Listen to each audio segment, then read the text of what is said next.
por donde podríamos empezar, una charla con Ana Olivera, pero usted es vicepresidente de la Comisión de Seguridad Social en el Parlamento, ¿no? Podríamos empezar por allí. Además, anoche en la entrevista que le hicieron al presidente de la República en Subrayado, Blanca Rodríguez, hablando del tema de seguridad social, el presidente dijo algo que da la impresión que la calle no dice las cosas porque sí. Dijo que había habido algunos aportes de los partidos de la coalición y también de la oposición, y nombró al senador Andrade como quien había hecho aparentemente un aporte que estaba incluido en este proyecto. Dijo también que el tema de este proyecto de seguridad social pasa como la leche. A la leche le puedes echar agua, pero si le echas demasiada agua, es agua y no es leche. Dio a entender como que hay una línea en donde no se pueden cambiar más cosas, ¿no? ¿El Frente está dispuesto a qué con este proyecto de seguridad social? Lo primero de todo es que ese reconocimiento, por suerte, está contrapuesto a esta idea de que el Frente no ha hecho ninguna propuesta, no ha hecho ningún planteo en relación al tema de la reforma jubilatoria, porque no es por casualidad que le hicimos reforma jubilatoria y de pensiones, no tiene todos los componentes de la seguridad social. No abarca una reforma de seguridad social. No abarca una reforma de la seguridad social. Bueno, el gobierno lo ha dicho, al final lo empezaron a reconocerlo. Al final, ¿no? Empezaron a reconocerlo, efectivamente. Punto 2. El Frente definió, después de 2 años de trabajo, que eso es lo otro, ¿verdad? O sea, nuestros representantes en la comisión de expertos participaron del diagnóstico, o sea, se hizo un acompañamiento durante estos 2 años de todo un largo proceso, a partir de que la ley de urgente consideración definió que no era un diálogo social, como habíamos hecho desde el Frente Amplio en el 2007, sino que iba a ser con expertos en este tema.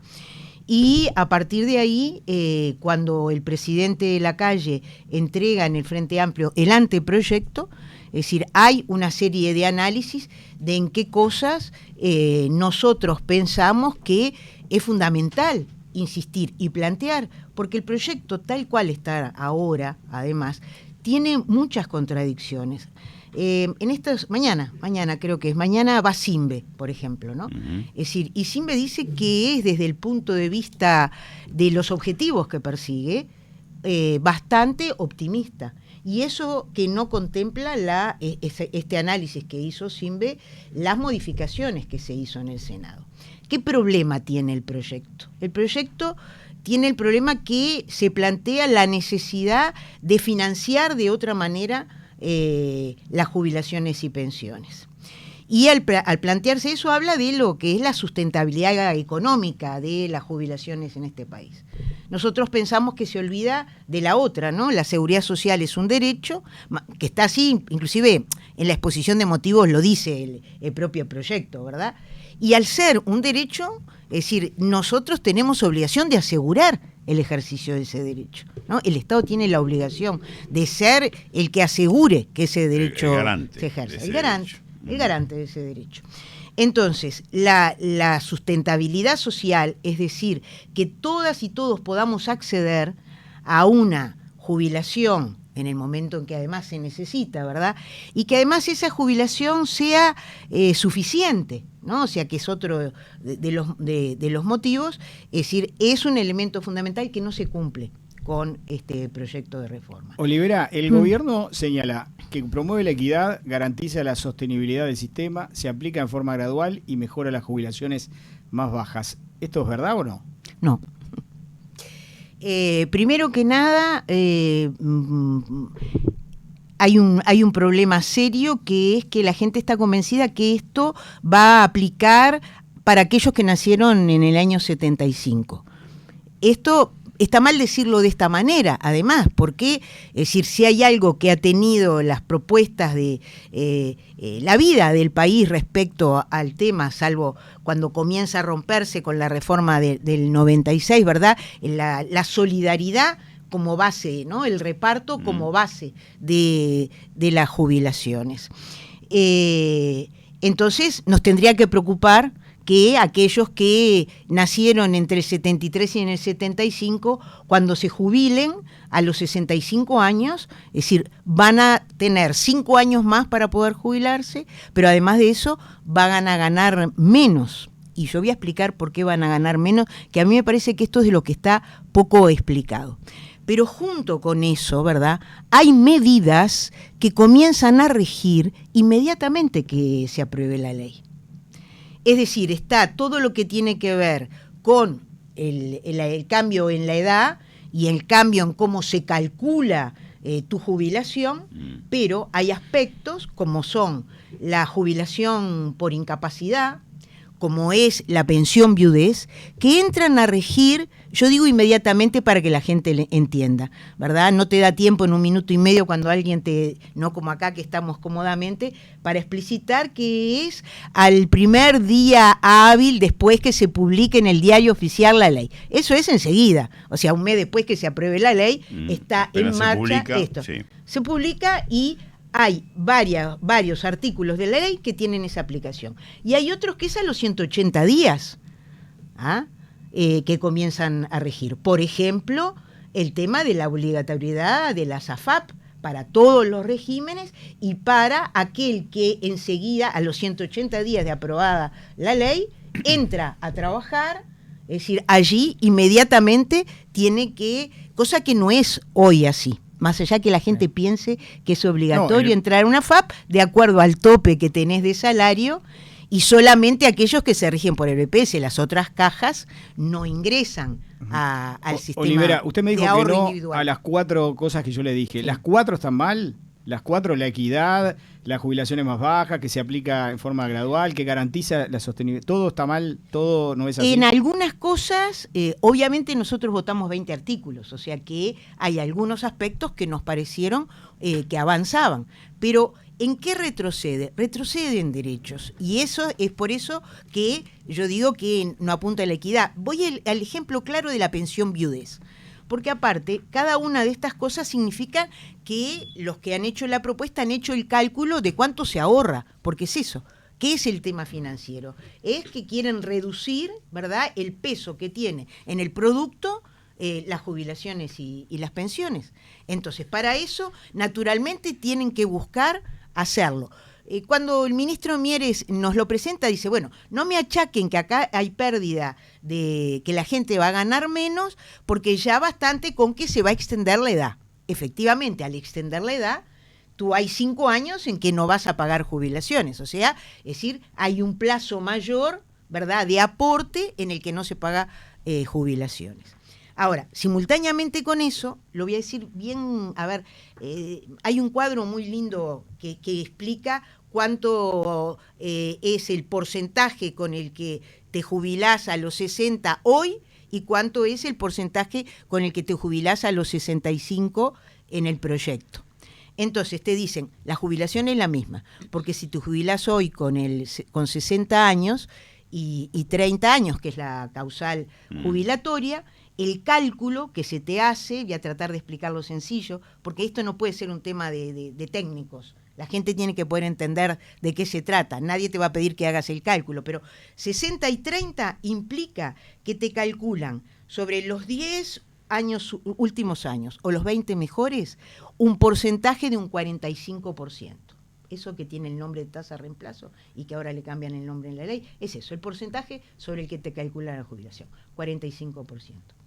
Ahora, cuando con la reforma es igual, en vez de 60 es 65, mantienen la cantidad de años trabajados, 30, y también te jubilás con el 45% de los últimos 25 años. Ahí ya hay una pérdida. El cálculo es sobre 25 años, no sobre 10 y sobre 20. Pero además de eso, si tú hoy te jubilás con 65 y 30, cosa que podés hacer, no te jubilás con un 45%, te jubilás con un 55%, porque se privilegia la edad.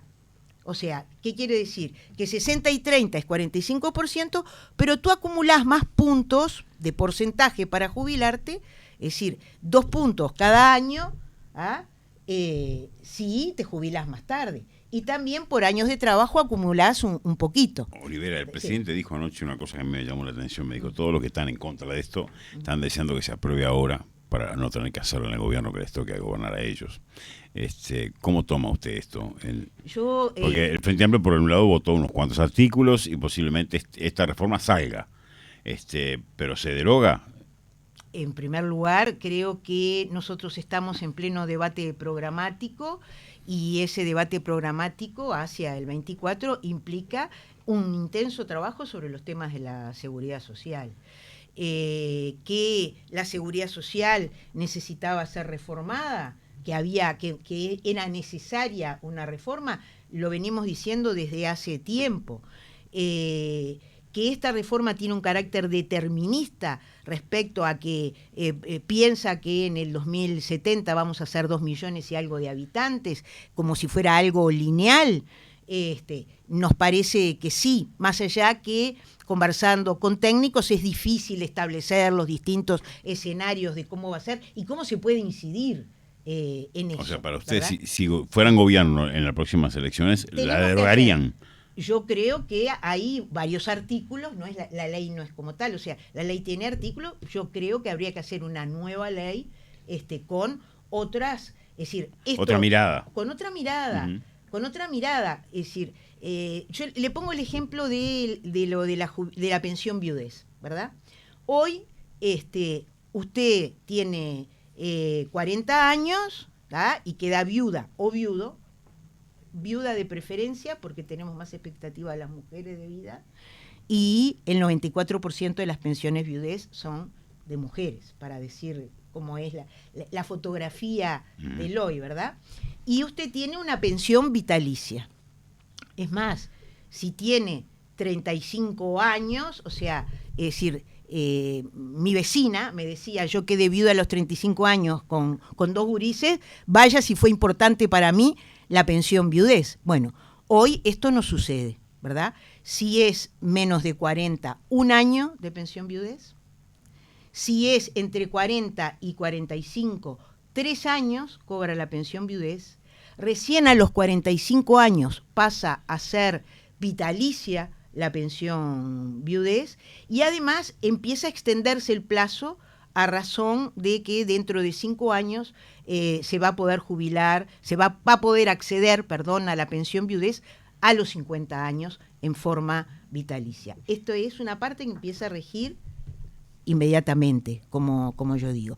Y nosotros hicimos la pregunta, ¿no? ¿Por qué esto? ¿Cuál es el motivo? Y entonces, efectivamente, hay un 0.1 del Producto Bruto que baja con esta manera nueva de asignar la pensión viudez. Ahora, el tema es que uno tiene que darle a las personas las cosas en el momento que las personas la precisan, ¿no? Yo voy a poner otro ejemplo, que es que yo les decía, pero es rarísimo que ustedes se planteen esto. Es decir, es el tema de la jubilación por incapacidad. Otro tema que empieza a regir rápidamente. La jubilación por incapacidad. Si usted tiene causal jubilatoria, ¿cuál es el promedio en que la gente se jubila en el Uruguay? Entre 63 y 64 años, no a los 65. Y hay determinados puestos de trabajo en que no llegan a los 60, ¿verdad? O sea, porque son de alta exigencia, como dice la actualidad y como dice la ley que se propone, que hay puestos de trabajo que seguramente tienen que jubilarse con 60 y 30 y algunos no llegan a los 60 para jubilarse. Hoy no llegan a los 60 para jubilarse. Entonces, la jubilación por incapacidad ha ido creciendo, seguramente porque además se trabaja mucho el tema de la prevención en el trabajo, ¿no? Es decir, el tema del prevencionismo ha sido una cosa muy importante para evitar los accidentes, ¿no? Es decir, y ha ido cayendo, que es una de las cosas que nosotros les señalábamos. ¿Por qué ustedes atacan la jubilación por incapacidad cuando desde el 2017 está en una meseta y empezó a caer? ¿En qué lo atacan? En que si usted tiene 60 años y 2 días o 3 días y 30 años de trabajo, ya tiene causal jubilatoria y usted está trabajando. No va a tener derecho a la jubilación por incapacidad y se va a tener que jubilar por el régimen normal. ¿existe diferencia entre jubilarse por incapacidad y por el régimen normal? Sí, existe diferencia. El cálculo de la jubilación por incapacidad es de un 65%.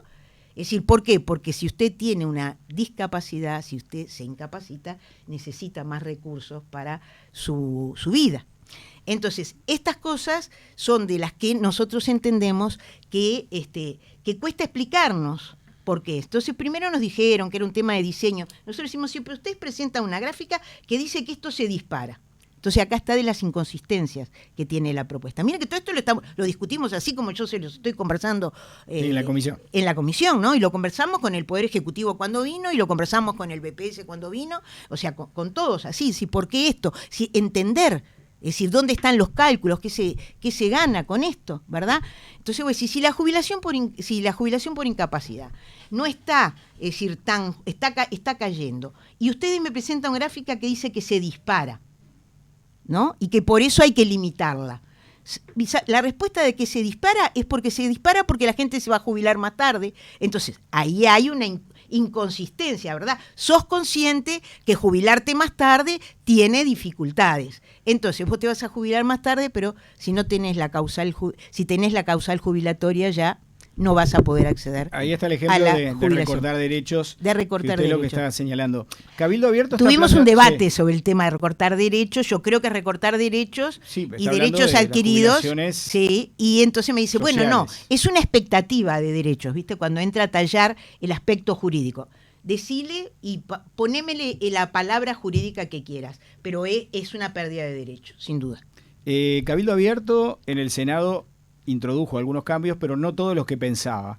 Y los diputados, a través de también el líder Manini, señalaron que quieren cambiar en diputados lo que no pudieron cambiar en el Senado y lo que no pudieron cambiar tampoco en los pasos anteriores. Plantean aumento de la edad de retiro, cantidad de años para el cálculo de reemplazo, las AFAP que puedan invertir en el exterior, agencia reguladora, algunas de las situaciones que plantean. ¿Hay coincidencia del Frente Amplio con Cabildo Abierto en los diputados en estos temas?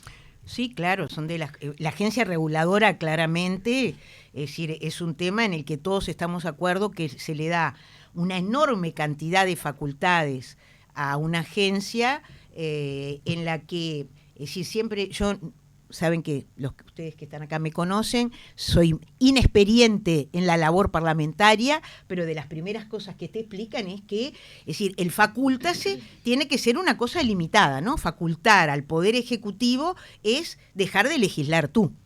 Esta ley tiene muchos facultase. Bueno, tiene el facultase de la edad. O sea, se extiende la edad a 65 años, pero la agencia reguladora podrá, de acuerdo a los datos del Instituto Nacional de Estadística, modificar, extender eso. O sea, sin pasar por el Parlamento. El Parlamento está diciendo que autoriza a que la agencia reguladora modifique la edad. Tiene una cantidad... O sea, para ustedes es claro que esto hay que derogarlo. Yo estoy convencida de que esta es una ley que no contempla a la mayoría de la ciudadanía y que está hecha sobre las espaldas de los trabajadores. ¿Por qué el Frente Amplio en 15 años, no logró hacer lo que está haciendo la coalición ahora, que es generar un proyecto y votarlo en el Parlamento? En eso hay una equivocación en lo que se dice. Cada momento tiene sus objetivos. Cuando el Frente Amplio, y en esta parte, voy a ver si puedo decir todo, porque me tocó en el año 2007 ser parte de la flexibilización del sistema jubilatorio que impulsó el Frente Amplio. Dice, ustedes no hicieron en 15 años. No, están equivocados. ¿Cuál problema teníamos nosotros en el año 2005 cuando asumimos el gobierno? Teníamos el problema de la cobertura. ¿Por qué? Porque había existido un 2002, teníamos un 40% de personas por debajo de la línea de pobreza, no iban a llegar a jubilarse, no iban a llegar a los 60 y 35 años de trabajo para jubilarse. Eso era en el 2005 la cantidad de años de trabajo para jubilarse. A todo el mundo le parece que 30 es lo natural. No, eran 35 en el 2005. La reforma del 96 produjo eso, ¿verdad? Es decir, y con el 2002 y la cantidad de gente desocupada y sobre todo la cantidad de gente mayor de 50 desocupada, ahí iba a haber una cantidad de gente que no se iba a poder jubilar. Objetivo, del diálogo, Cobertura. del diálogo que se produjo en el 2007 con participación de los partidos políticos, de la Central de Trabajadores, de la academia, es decir, de verdad que me tocó participar en representación del Ministerio de Desarrollo Social, el lograr que la gente se jubilara, eso que se llama cobertura. ¿Cómo hacemos que todos los que no se van a poder jubilar puedan jubilarse? Entonces ahí una batería de medidas. La primera, bajar de 35 a 30 años la cantidad de años trabajados para jubilarse. La segunda, la jubilación por edad avanzada. Esa es una modificación que logró ahora introducirse en el Senado. ¿Qué es lo que pasaba? O sea, nosotros teníamos un montón de gente que tenía muchos años aportados y que no iban a poder jubilarse. Entonces se hizo una franja cada 2 años de 70 y 15, 69 y 17, 68 y 19, para que la gente que cotizó pudiera jubilarse. Eso se modificaba en el proyecto de ley, y en el Senado lograron que para los aportantes al BPS se mantuviera esas franjas de jubilación por edad avanzada. Esas habían sido fundamentales. Cuando la LUC, aparte lo dije en forma totalmente inocente, hablando de esto, de lo que se había logrado con el diálogo del 2007, y hablé de la jubilación por edad avanzada, quien estaba presidiendo en ese momento el Banco de Previsión Social, Odicio, dijo, esa es la madre de los problemas de financiamiento que tenemos ahora. Porque se jubilaron 30.000 personas que no se hubieran jubilado si no hubiera existido esto. Pero además de eso, hicimos otra cosa, Claro, que Olivera, fue un año por hijo. Hay un choque de trenes ahí, porque está el tema de los beneficios que desde el Frente Amplio se plantea, como dice usted. De que Pero no es un beneficio, es que la gente se pueda jubilar. Claro, pero hay un choque de trenes en cómo se paga. O sea, el sistema no es sostenible. Los economistas lo dicen, también lo dijo el ex ministro de Economía Danilo Astori. Sí, claro. O sea, hay que cambiar porque pero no hay que dinero buscar para cómo pagarlo. se financia. Bueno, entonces ese ahí es el ¿Quién lo punto. financia? No Claro, es que la ¿cómo? gente, ¿Cómo? no es ¿Qué que la pasa? gente no pueda jubilarse, porque nosotros corremos riesgo que como teníamos en aquel momento, insisto, 1 año por hijo para poder jubilarse. Una de las cosas que se modifican ahora, que es inconsistente, que es la gente que queda sin trabajo a los 58 años, se generó un subsidio especial hasta los 60 para que la gente pudiera jubilarse a los 60. Eso ahora se modifica para los 63 y queda inconsistente con la modificación que hicieron en el Senado. Son cosas que si quieren votarla el 28 de marzo, es decir, no sé cómo van a hacer para que quede aprobado porque hay inconsistencias ahí. El tema del financiamiento, entonces. Sí, Olivera, perdón. le quiero cambiar de tema porque nos quedan poquitos minutos de nota y para aprovecharlo, hay quienes dicen que es momento de hablar de candidaturas, otros que no. ¿Qué pasa con la interna del Partido Comunista? Bueno, con la interna no pasa nada, por suerte. En la interna se vienen discutiendo nombres. No, y es bien interesante porque el hecho de que nos hayamos prohibido nosotros mismos debatir de nombres nos permite una gran tranquilidad en centrarnos en los temas que nosotros entendíamos, porque empezamos en campaña electoral, todo el mundo, hace como 1 año, ¿no? Que empezaron a manejarse los nombres, esto y lo otro. Y nosotros no es que nos hayamos puesto orejeras, sino que dijimos, discutamos lo que hay que discutir. Por ejemplo, ahora, ¿no? Tuvimos comité central el fin de semana. ¿De qué discutimos? Discutimos de la coyuntura, discutimos de la reforma jubilatoria, discutimos de la reforma educativa, discutimos del puerto, discutimos de las empresas públicas. ¿Discutieron de Núñez? Eso, ¿eh? ¿Discutieron de Núñez? Sí, también. ¿Qué va a pasar con Núñez? Eso cuando el primero que tiene que enterarse es el Frente Amplio. Eso dijo Juan Castillo. Eso es di- así. Está bien, pero me dio Es la así. impresión en las palabras de Castillo que, No me haga decir que lo la, que deci- Castillo que no la dijo. decisión está tomada. Hay una decisión nuestra que queremos que el Frente Amplio conozca, porque aparte fuimos nosotros, el Partido Comunista, que se presentó ante el Tribunal de Conducta, ante el Frente Amplio, con este tema. Por lo tanto, sobre este tema acordamos, es decir, porque a las personas hay que cuidarlas, hay que cuidar a las organizaciones, o sea, estamos en un momento en que todos hablamos mucho de todos, y por lo tanto, primero que además, es decir, todos se enteren de la manera que tienen que enterarse. No estoy cuestionando al rol que usted juega, No. de la prensa natural de querer dar la información.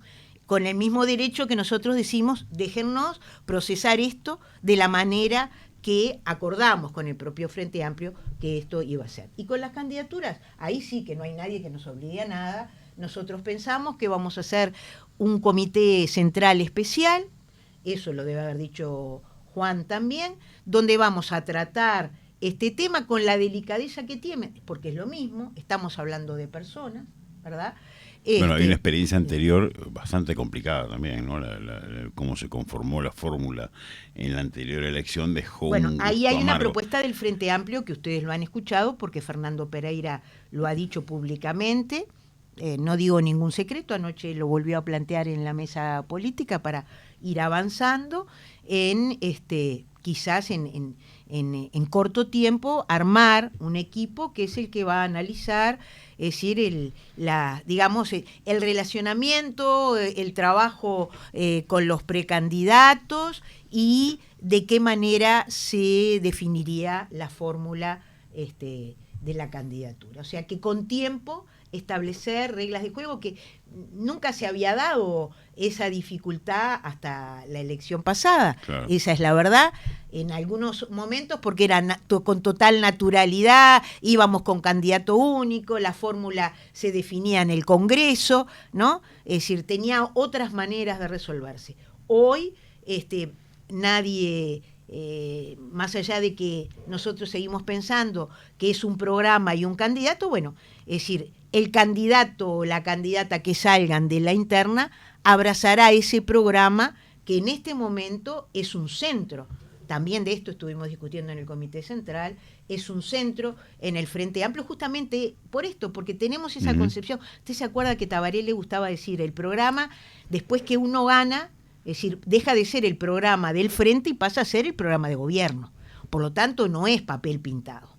Y en este sentido, para nosotros, el debate programático que viene dándose, ese sí desde hace más de un año, con una comisión de programa que ha recorrido el país, que también con el Frente Amplio Te Escucha se han ido articulado, buscando. Sí, sobre todo porque el programa tiene que ser nacional en el sentido estricto del término. ¿Qué es nacional? Que tiene los componentes de todo el país. No es lo que yo desde acá de Montevideo se me ocurre que tiene que ser la descentralización y se me ocurre que tiene que ser...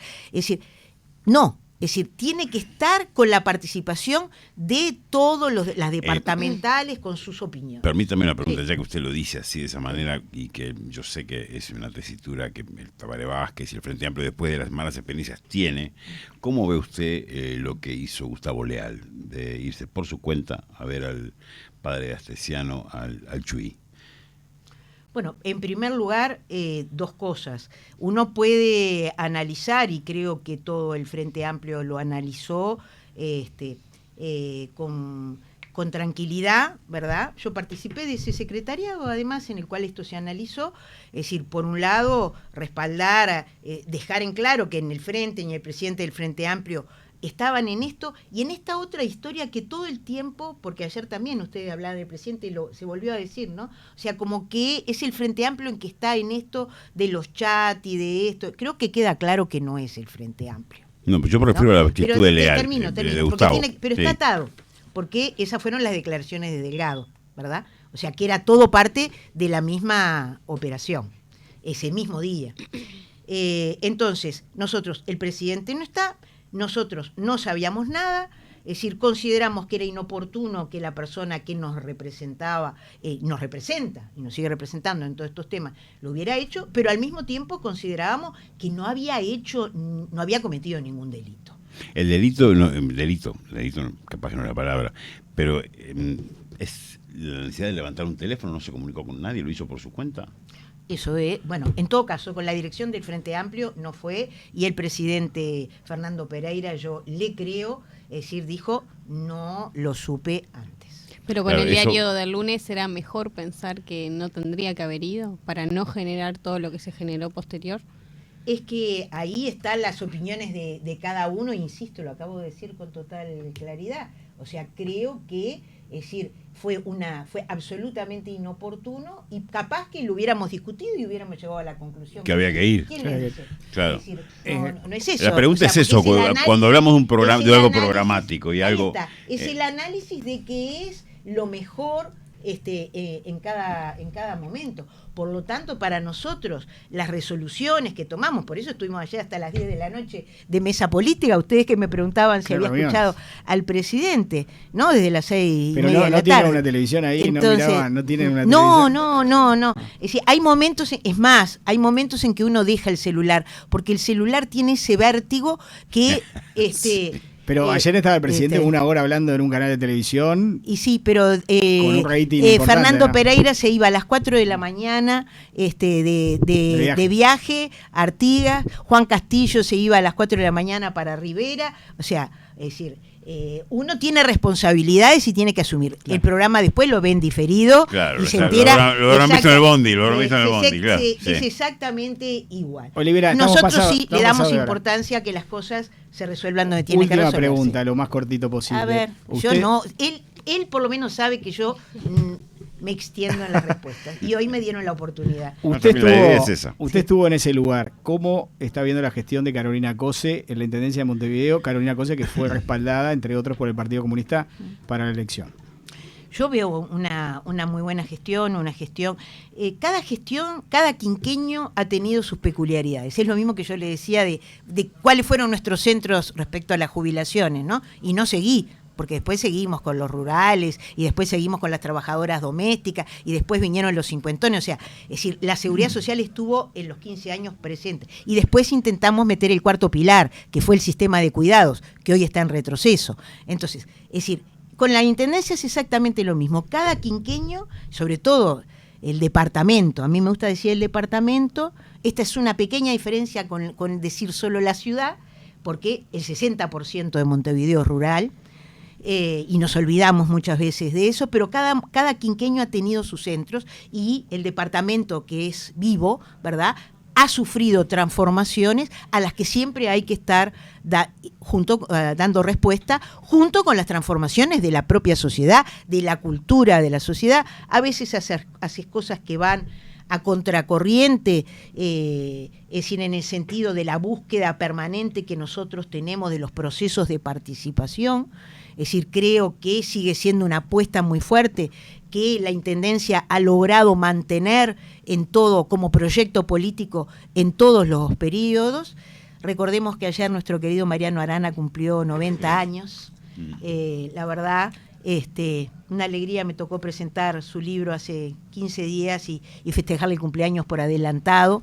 Y tiene que ver con eso, con que en la época que los 10 años que Mariano fue intendente no fue igual que cuando fue Ricardo, no fue igual que cuando me tocó a mí, con todos los disparates que me dicen en las redes. Yo disfruté muchísimo esos 5 años en la Intendencia, me tocó instalar los municipios, que era una cosa, un proyecto, el proyecto de descentralización tiene un fuerte arraigo en el Frente Amplio y era un deseo de mucho tiempo de poder tener gobiernos locales electos con competencias precisas. Nos va a faltar muchos años para que la gente se apropie de eso, ¿verdad? Y bueno, también otras cosas que están cumpliendo 10 años. Hoy, hace 10 años que se reinauguró el Hotel Carrasco, después de 20 años de estar cerrado. Y este año se cumplen 10 años de la inauguración de un lugar que yo sé que a él le gusta mucho, que es el Mercado Agrícola de Montevideo. Se cumplen, en junio de este año se cumplen 10 años. O sea que me tocaron también. O sea, si le tiene que poner una palabra Cose, ¿aprobado? Sí. No le pondría puede de rendir más. Yo que le pondría aprobado. Se nos fue el tiempo. Le pondría aprobado, sin duda alguna. Gracias. Convención. Muy bien, muchísimas gracias. Gracias. Bueno, y nos vamos, no ni despedida, Sí, nos vamos, sí, nos chao. repasado.